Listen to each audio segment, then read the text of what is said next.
그래서 제가 보기에 모던 등급은 인스퍼레이션을 가기 위한 디딤돌의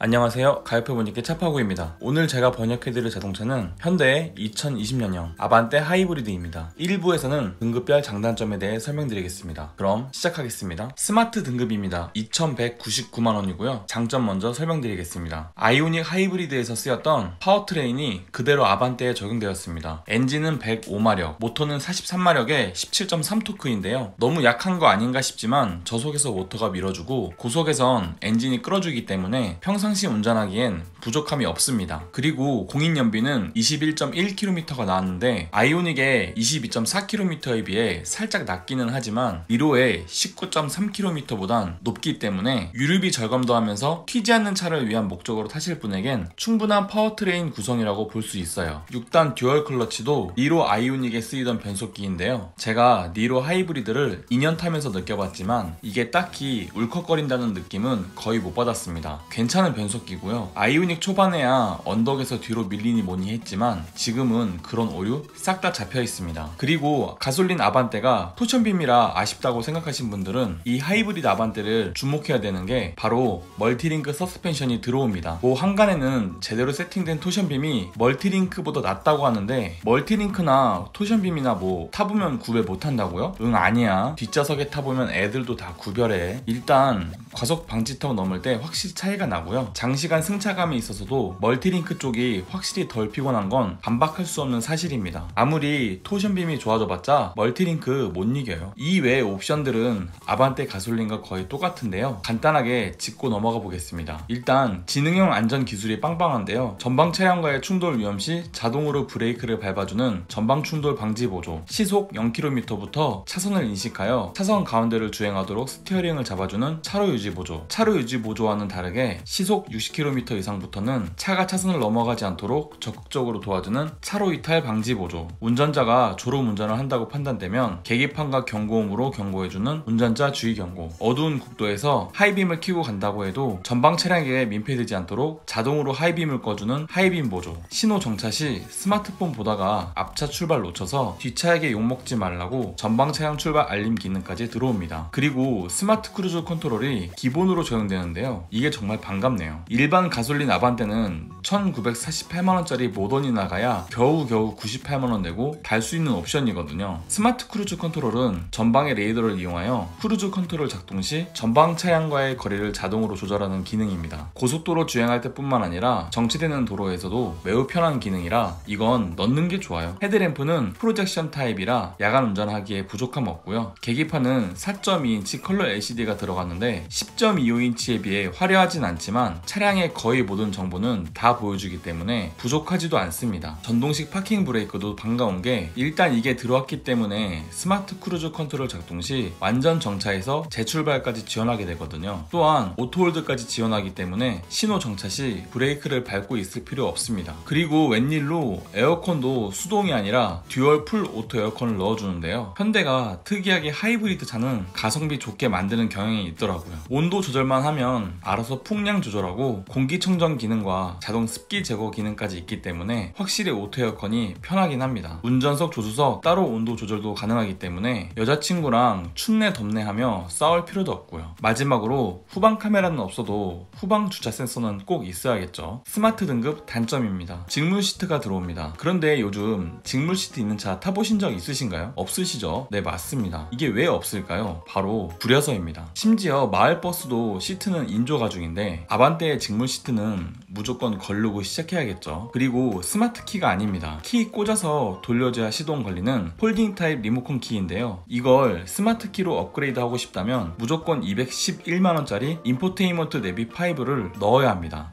아니 그냥 스마트 키만 좀 따로 빼서 싸게 팔지 이거를 왜 내비랑 묶어서 이렇게 비싸게 파는 걸까요? 이게 진정한 옵션질이 아닌가 싶습니다. 아웃사이드 미러 역시 전동으로 안 접힙니다. 주차할 때마다 손으로 접어줘야 되는데요 모닝 하긴도 사이드미러는 전동으로 접히는 시대인데 아반떼가 수동이라니. 그리고 이거 역시 업그레이드하고 싶다면 211만원짜리 인포테인먼트 5 넣던지 170만원 더 주고 모던으로 올라가야 됩니다. 스티어링과 기어 노브의 재질이 우레탄인데요. 이거 직접 만져보면 아시겠지만 오래 잡고 있기 불쾌할 정도입니다. 특히 겨울엔 꽁꽁 얼어서 잡기 힘들고 여름엔 끈적끈적 거리는 느낌이라 영 정이 안 가는 재질입니다. 결국 이마트표 가죽 스티어링 커버 살 수밖에 없죠. 앞좌석에 열선 기능 넣을 수 있는 방법이 스마트에선 없습니다. 이건 옵션으로도 추가가 안 되는데요. 풀 오토 에어컨이 있는 차에 열선 시트가 없는 차라 이거 상상이 안 가죠. 그리고 스마트 크루즈 컨트롤이 달려있지만 사각지대 경고장치는 옵션으로도 넣을 수 없습니다. 실제로 운전하면서 가장 주의해야 하는 게 사각지대 차량과의 충돌 방지인데 말이죠. 마지막으로 스마트 등급에선 썬루프 못 넣습니다. 모던 등급입니다. 2,377만원이고요. 스마트 대비 178만원 올랐습니다. 사이드미러가 전동으로 접힙니다. 오토로 해놓으면 가까이 왔을 때 자동으로 펴지고 문 잠그면 자동으로 잠기기 때문에 사이드미러 접고 펴는 걸로 골치 아플 필요 없어요. 가죽 스티어링으로 바뀌면서 열선도 들어옵니다. 여자친구의 따뜻한 손도 좋지만 일단 없다고 전제하면 열선 스티어링은 필수죠. 전 좌석에 가죽 시트 적용되면서 앞좌석엔 열선 시트 적용됩니다. 거기에 아반떼 같은 준중형 차량은 주로 혼자 타고 다니는 차죠. 그래서인지 운전석에는 통풍 시트가 들어옵니다. 뭐 조수석에는 통풍이 없긴 하지만 조수석에 통풍 시트 없다고 불평하는 사람들 거의 없죠. 버튼 시동 스마트 키는 여성분이라면 생각해봐야 할 옵션인데요. 남자들이야 자동차 키 주머니에 넣고 다니지만 여성분들은 가방에 넣고 다니는데 폴딩 타입의 키라면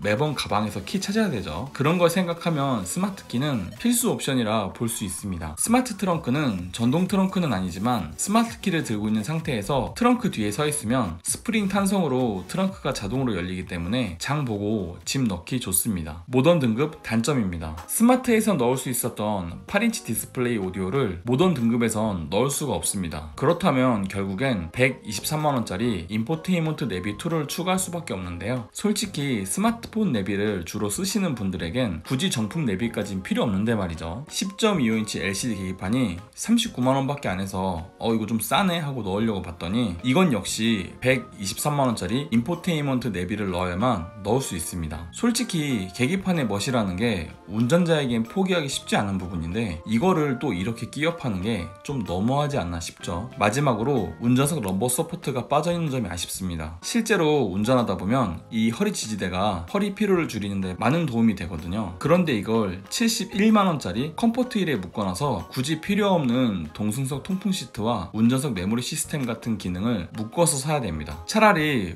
운전석 전동 시트만 따로 싸게 팔면 좋았을 것 같은데 말이죠. 그리고 모던의 가성비가 좀 애매한데요. 일단 모던에서 풀옵션을 해보겠습니다. 모던의 하이패스, 인포테인먼트 내비, 통합 디스플레이, 플래티넘 플러스, 현대 스마트 센스 2, 익스테리어 디자인, 컴포트 1, 컴포트 2 하면 가격은 2,854만원입니다. 인스퍼레이션이 2,814만원이니까 오히려 모던 풀옵션이 40만원이나 더 비싼 거죠. 하지만 인스퍼레이션엔 크롬 벨트 라인 몰딩과 에어로 타입의 와이퍼가 더 있습니다. 그래서 모던에서 풀옵션 하느니 그냥 인스퍼레이션 사는 게 낫고요. 모던에서 꼭 필요한 옵션만 넣어볼까 하는데요. 하이패스 날리고 플래티넘 플러스 날리고 익스테리어 디자인 날리고 컴포트 2 날리면 2,665만원입니다. 인스퍼레이션에 비해 149만원 싸기는 한데요. 대신 인스퍼레이션은 크롬 몰딩에 에어로 타입 와이퍼, 하이패스, 보스 오디오, 현대 디지털 키, LED 헤드램프, LED 리어램프, 뒷좌석 에어벤트, 뒷좌석 열선 시트, 뒷좌석 암레스트, 6대4 폴딩 시트까지 들어가 있습니다. 솔직히 혼자만 타고 다니실 분이라면 모던의 필수 옵션 조합으로도 충분할 것 같긴 하지만 이 149만원이라는 가격 차이가 또 맘에 걸리죠. 이러니 아반떼는 인스퍼레이션이 가장 잘 팔리는 겁니다. 그래서 제가 보기에 모던 등급은 인스퍼레이션을 가기 위한 디딤돌에 불과하지 않아요. 인스퍼레이션입니다. 2,814만원이고요. 모던 대비 437만원 올랐습니다. 후방 주차 충돌 방지 보조는 후방 주차 시 후방에 있는 물체나 사람과 충돌하려고 하면 자동으로 차가 멈추고요. 후측방 충돌 방지 보조는 주행 중 차로 변경 시 사각지대에 차가 있다면 차가 알아서 스티어링을 꺾어 충돌을 막아줍니다. 후방 교차 충돌 방지 보조는 후방 출차 시 좌우에서 차가 오는 걸 감지하여 차를 자동으로 멈춰주고요. 고속도로 주행 보조는 고속도로에서 스마트 크루즈 컨트롤 사용 시 과속 단속 카메라에 맞춰 맞춰 속도를 줄이고 곡선 구간에서도 속도를 줄여주기 때문에 좀 더 편하게 고속도로 주행할 수 있도록 도와줍니다. 안전 하차 경고는 차에서 내리려는 순간 후측방에서 차가 다가오면 탑승자에게 경고를 해주고요. 인스퍼레이션의 헤드램프는 프로젝션 타입의 LED 헤드램프로 바뀌는데요. 일반적인 헤드램프는 1구짜리였지만 LED 헤드램프는 3구짜리라 훨씬 꽉 차 보입니다. 밝기도 훨씬 밝아서 야간 운전 시 편하고요. 후미등도 이제까지는 일반적인 전구 타입의 후미등이었지만 LED로 바뀌면서 뒤태도 훨씬 멋있어지죠. 계기판은 10.25인치 LCD로 바뀌는데 이제까지 나온 현대 기아차 계기판 그래픽 디자인 중에 아반떼가 가장 이쁜 것 같습니다. 앰비언트 무드램프는 주행 모드에 따라 컬러도 변경되기 때문에 남한테 자랑할 거리 하나 늘었죠. 인조 가죽 시트에서 천연 가죽 시트로 변경되면서 조수석에는 통풍 시트 들어옵니다. 이제 여자친구 눈치 볼 필요 없죠. 운전석이 전동 시트로 바뀌면서 허리 지지대도 같이 들어오는데요. 허리 지지대는 장거리 운행 시 있고 없고에 따라 허리 피로도의 차이가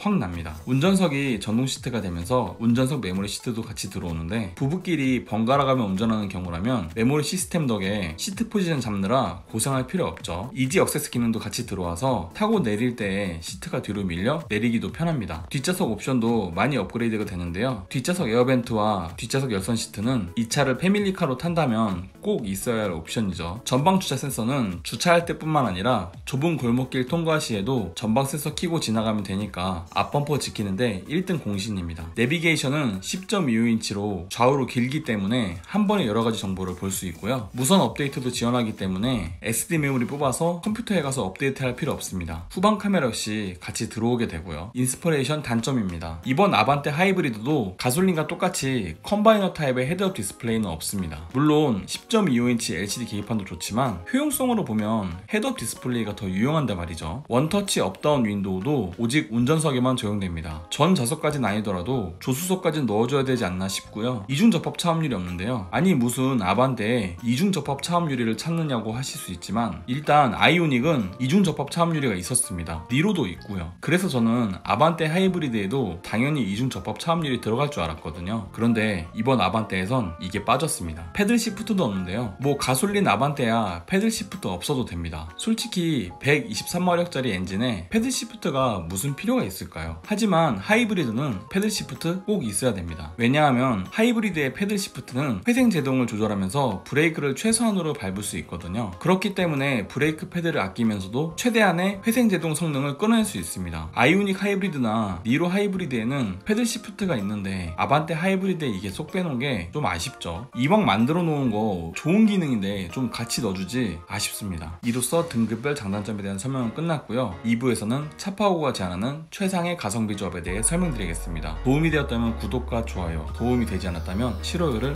꼭 눌러주세요. 감사합니다.